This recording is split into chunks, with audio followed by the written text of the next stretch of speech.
Et nous sommes toujours avec vous, chers téléspectateurs, couvrant cette grande journée qui est l'inauguration de la journée de l'inauguration du Grand Musée égyptien. Et pour aborder ce sujet, nous avons le plaisir d'accueillir au bout du fil M. Hazem Hassan, qui est expert en tourisme. Bonjour. Bonjour. Alors, M. Hazem, de point de vue touristique, quel est l'impact ou la signification de l'inauguration du Grand Musée égyptien?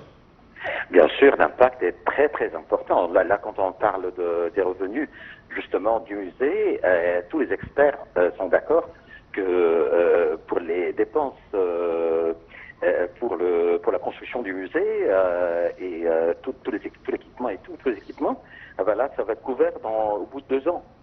Donc là, on voit que de ce point de vue, c'est très rentable. Ils ont même comparé le Grand Musée comme un projet au canal de Suez. Et on a trouvé que justement la rentabilité de ce projet était équivaut justement un grand projet comme le canal de Suez. Et là, donc, de ce point de vue, c'est très important. Deuxièmement, quand on regarde l'augmentation et la croissance du nombre de touristes qui vont visiter l'Égypte, et notamment pour visiter le Grand Musée principalement, ben là, ça va augmenter de 20%. Et quand on rajoute aussi les dépenses des touristes qui viennent en Égypte pour visiter le musée, le Grand Musée égyptien, ben leurs dépenses dans les hôtels, pour acheter des souvenirs, pour aller manger dans un restaurant, prendre un taxi, tout ça, ben là, ça va verser au moins des milliards de dollars, des milliards d'euros dans la poche de l'Égypte, quoi. Donc, quand on voit le côté économique et le côté rentabilisation de ce projet, on voit que c'est bénéfique de tout point de vue sur le plan économique.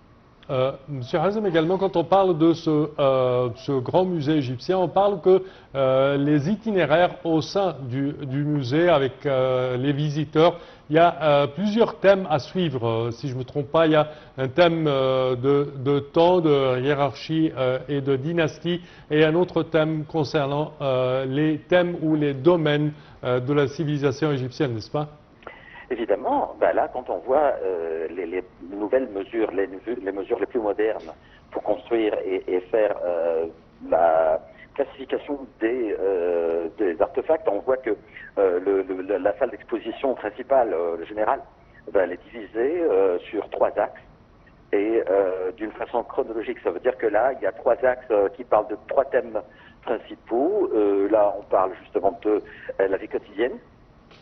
Donc tout ce qui est social, la vie des gens et tout ça. Et là, l'autre thème, c'est la royauté, donc les statuts des rois et des reines.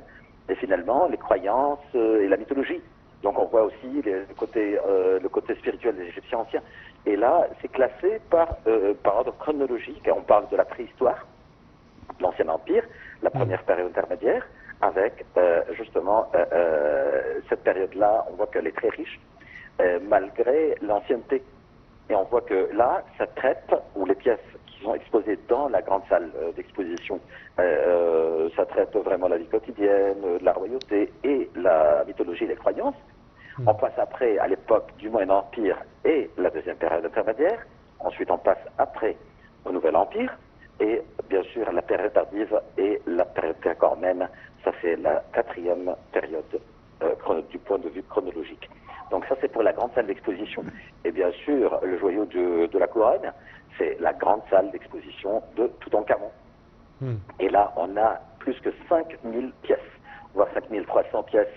Exposées pour la première fois, si je ne me trompe pas, là. Tout à fait. Et là, justement, même dans l'ancien musée de Tahrir, on a trouvé que l'espace n'était pas assez pour exposer toutes les pièces. Oui. Là, on a vraiment une énorme salle qui permet, en plus, non seulement de voir toutes les pièces, mais aussi avoir comme il faut.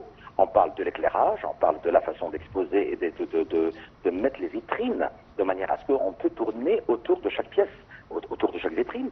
Donc on admire mieux et plus tous les détails de chaque pièce.